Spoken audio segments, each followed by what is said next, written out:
Ya, baik kita lanjutkan perkuliahan pada siang hari ini ya. Kita akan membahas materi yang berkaitan dengan teori keadilan yang disampaikan oleh John Locke dan Lord Acton ya. Materi ini erat kaitannya dengan eh, perkuliahan yang berkaitan dengan tugas mahasiswa ya. Ya, jadi saya sudah record, nanti juga saya akan share seperti biasa melalui grup ya. Nah, nanti mahasiswa juga bisa melanjutkan ya untuk mempelajari materi ini.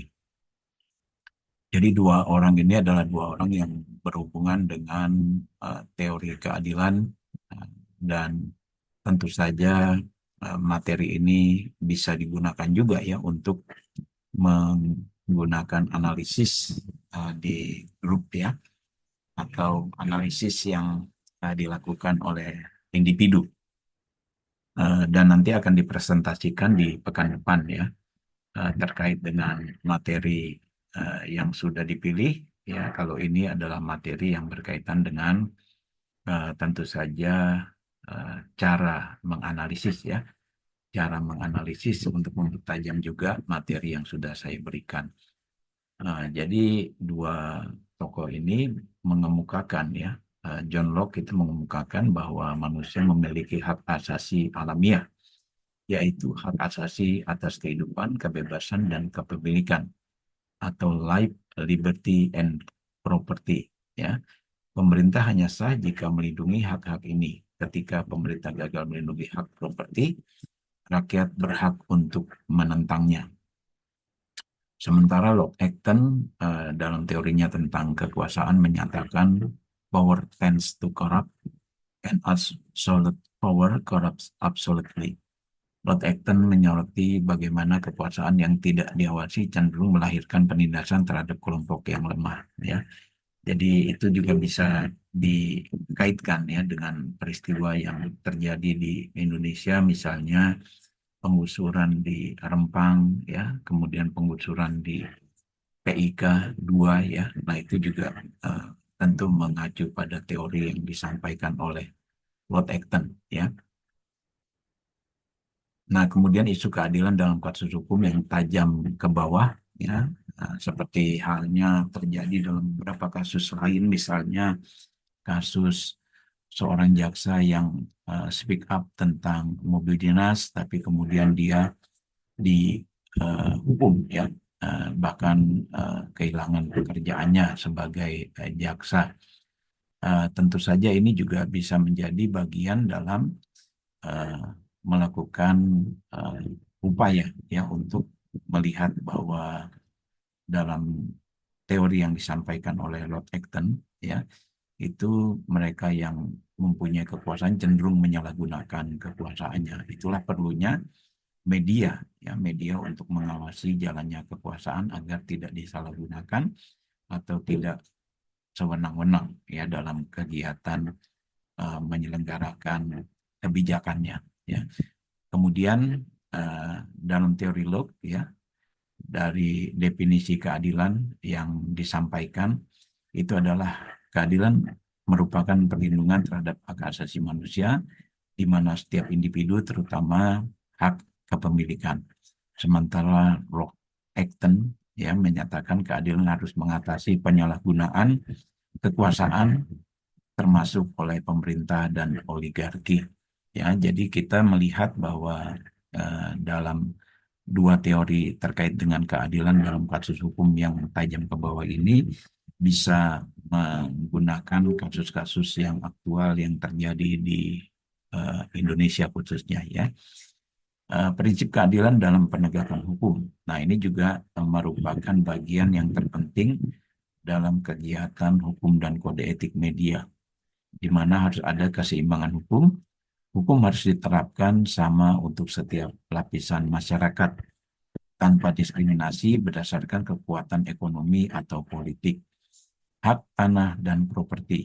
Penggusuran tanpa keadilan itu melanggar prinsip John Locke tentang hak milik sebagai elemen fundamental dalam masyarakat. Ya, kalau kita lihat dalam kasus Rempang atau dalam kasus peak ya. Dalam kasus lain di Papua juga cukup banyak ya tanah adat atau hak milik masyarakat yang selama ini diatur secara hukum adat itu digunakan untuk kepentingan yang lain, apakah untuk dieksploitasi sebagai lahan pertambangan atau dalam kegiatan-kegiatan yang intinya akan menggusur hak milik masyarakat.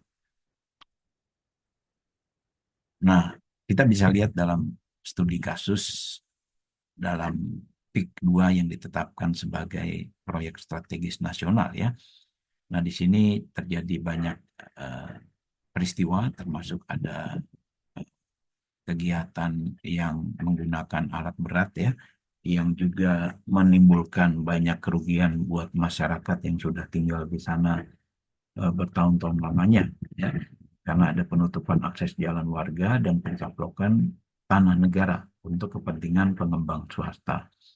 Nah, dengan menggunakan analisis teori John Locke ya, hak warga atas tanah dan akses jalan dilanggar. Ya, ini tentu sudah banyak juga yang terjun ke lapangan seperti dilakukan oleh Pak Said Tidu ya, dan beberapa anggota lembaga swadaya masyarakat maupun lembaga bantuan hukum yang kemudian melakukan kegiatan untuk membela masyarakat ya, berkaitan dengan hak atas tanah dan akses jalan yang kemudian ditutup sehingga mereka tidak bisa melakukan aktivitas seperti sebelumnya, bahkan ada nelayan yang juga tidak bisa melakukan kegiatan untuk mencari ikan ya yang seperti biasa mereka jalankan selama ini. Nah, pemerintah dianggap gagal melindungi hak-hak dasar dalam kaitan ini. Sementara dengan Lord Acton, ya kita bisa melihat adanya kolusi antara pemerintah dan pengembang yang menunjukkan telah terjadi korupsi kekuasaan. Nah, ini nanti cara-cara ini bisa Anda gunakan ya. Jadi saya menggunakan dua contoh ini ya, John Locke dan Lord Acton, itu bisa dimanfaatkan ya untuk melakukan analisis dalam makalah ya, makalah atau karya mahasiswa yang Anda lakukan ya. Jadi tentu relevansinya terkait dengan tentu bagaimana media berperan, kemudian ada kaitan juga dengan trias politika ya. Ada pemerintah, ada wakil rakyat, ada juga di sana lembaga penegak hukum atau yudikatif ya. Nah, itu bisa dikaitkan semua ya dengan apa yang telah saya sampaikan di sini ya, baik dari John Locke maupun Lord Acton ya. Nah, begitu juga dalam kasus lainnya ya, dalam kasus di sini saya mencontohkan Rempang ya. Latar belakangnya adalah penggusuran ribuan keluarga demi proyek Rempang Eco City dengan minimnya konsultasi publik dan pengabaian hak warga, termasuk tidak ada juga analisis dampak lingkungan ya atau dikenal sebagai AMDAL, itu juga belum ada, dan tidak ada sosialisasi, tidak ada juga musyawarah gitu ya, tiba-tiba warga disuruh meninggalkan lahan tempat tinggal mereka dan lahan selama ini mereka bekerja di sana gitu ya.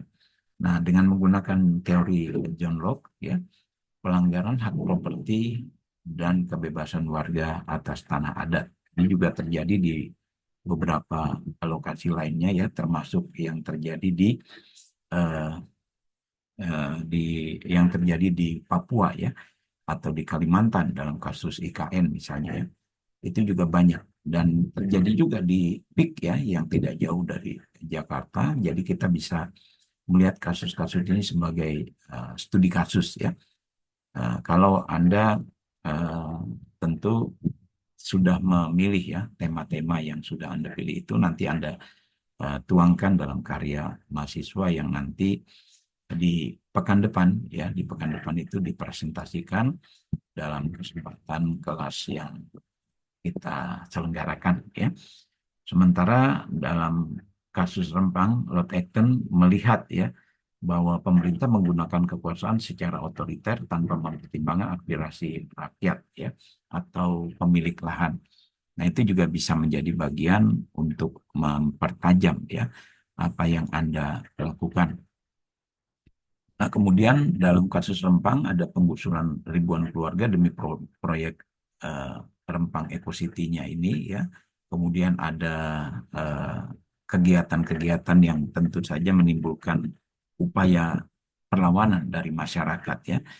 Nah, kita bisa melihat ya bahwa dalam eh, dua kasus itu kita melihat bagaimana peran media dan aparat dalam penegakan keadilan ya, aparat terkaitnya tuh malah melaporkan ya orang yang membela masyarakat. Nah, itu kan juga bagian dari analisis dan temuan ya. Jadi kita bisa melihat bahwa ada kepala desa yang mungkin juga punya kasus gitu ya. Kasusnya juga ternyata adalah kasus korupsi ya. Jadi dia disuruh melaporkan orang yang tidak setuju dengan PIK 2 sebagai proyek strategis nasional ya. Sementara media juga cenderung tidak melakukan fungsi sebagaimana mestinya gitu ya, sehingga yang muncul adalah konten-konten yang ada di media sosial ya. Nah, tentu saja tidak tepat juga ya, itu menjadi bagian dari kebenaran. Karena sebetulnya konten di media sosial itu bukan konten yang dibuat oleh media ya, jadi masih banyak yang harus diulas ya, masih banyak yang harus diulas oleh media baru dia bisa disebut sebagai konten media ya. Tapi kita bisa melihat bahwa dan mengkritik ya peran media karena kita juga tahu bahwa di kasus lain juga seperti itu ya. Jadi media cenderung tidak berdaya atau sebagian berpihak pada penguasa dan adanya tekanan dari oligarki yang mungkin memiliki media juga ya, kemudian mereka juga memasang iklan, menguasai media, jadi cenderung media itu tidak berdaya dalam kasus-kasus seperti ini. Kemudian tidak menjalankan peran kritis sebagaimana diharapkan dalam masyarakat yang demokratis. Nah, kritik terhadap aparat penegak hukum bisa kita lihat ya, bahwa aparat sering memihak pengusaha ya, aparat cenderung tidak melindungi rakyat ya. Jadi penegakan hukum yang tumpul ke atas dan tajam ke bawah mencederai prinsip keadilan ya. Nah, itu adalah hal yang terjadi dalam kasus di uh, Rempang maupun beberapa kawasan lainnya ya. Jadi Anda bisa menggunakan ya beberapa hal yang saya uraikan di sini ya untuk menganalisis. Jadi Anda bisa mengkritik medianya dan bisa juga mengkritik peran penegakan hukumnya ya. Cenderung warga tidak ada yang membela dan mereka cenderung dalam kebimbangan, kebingungan ya dan sebagainya. Itu juga terjadi dalam beberapa proyek lainnya seperti jalan tol, bandara, pelabuhan ya dan banyak lagi yang tentu saja mengorbankan banyak masyarakat. Dan Anda juga bisa menggunakan teori elemen jurnalistik yang disampaikan oleh Bill Kovac ya. Jadi Anda bisa menyoroti media, kenapa tidak melakukan pengawasan misalnya, tidak menggunakan fungsinya sebagai watchdog ya untuk melihat ya. Bahkan Anda bisa melihat bahwa media cenderung tidak berdaya dan yang melakukan itu justru adalah media alternatif, misalnya seperti dilakukan oleh Watch Documentary miliknya Dandi Laksono atau dalam fungsi lain yang dilakukan oleh Project Multatuli misalnya ya. Nah, itu juga tentu data-data cukup banyak di media-media yang seperti itu. Anda bisa gunakan juga ya untuk membuat makalahnya, kemudian juga dilengkapi dengan PowerPoint ya, karena makalah ini akan Anda presentasikan di pekan depan ya. Nah, ini adalah hal-hal yang tentu bisa Anda tuangkan ya dalam karya Anda agar Anda tentu bisa melihat bahwa apakah prinsip-prinsip keadilan ya seperti yang disampaikan oleh John Locke ya atau prinsip kekuasaan telah dilakukan sebagaimana harusnya gitu ya. Artinya benar-benar hukum ditegakkan ya. Jadi tidak ada pelanggaran hukum, tidak ada kesewenang-wenangan atau abuse of power ya. Kemudian dalam karya Anda, hendaknya itu Anda mempunyai semacam diskusi ya. Diskusinya itu ada dalam tulisannya ya. Diskusinya itu tentu menuangkan fakta-fakta, menyampaikan gagasan, menyampaikan argumentasi, membuat semacam analisis ya, tentu dengan objektif ya, sebagaimana harusnya dalam kegiatan ilmiah ya. Nah, di sini kita bisa melihat ya contoh tentang prinsip keadilan John Locke dan Lord Acton.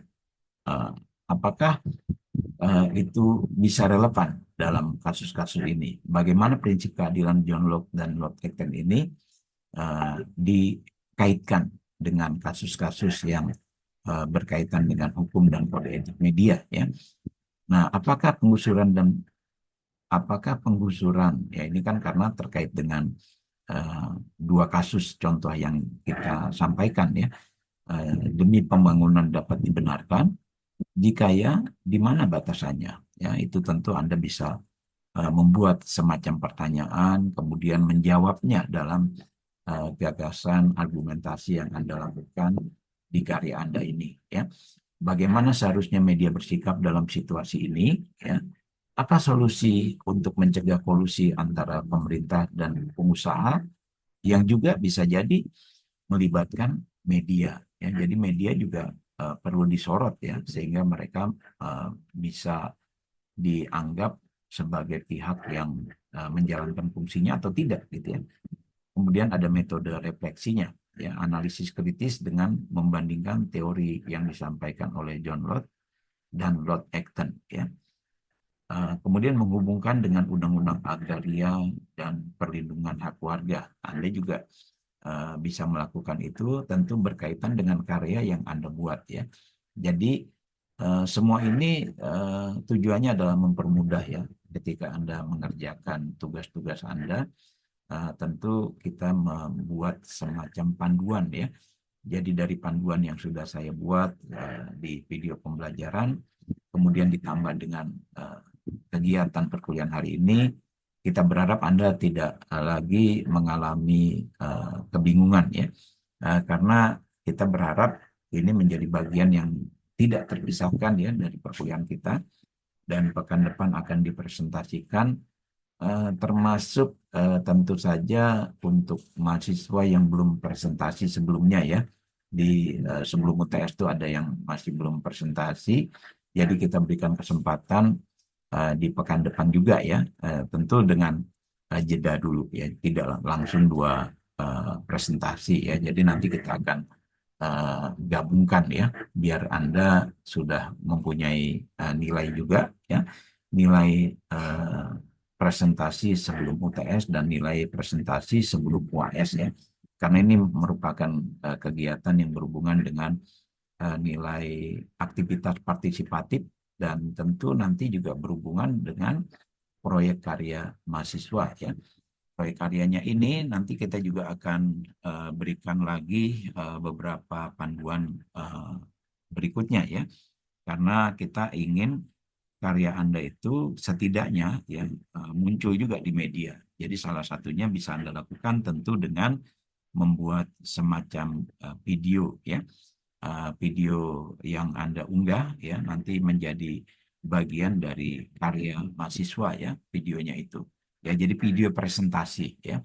Jadi video presentasinya bisa nanti Anda gunakan presentasi di kelas ya pekan depan, tapi juga ada presentasi yang berkaitan dengan media ya. Jadi bisa sekaligus Anda berlima gitu ya. Karena kita mahasiswanya 5, langsung membuat semacam forum diskusi melalui Zoom, dan kemudian video itu diunggah ya di YouTube, kira-kira begitu.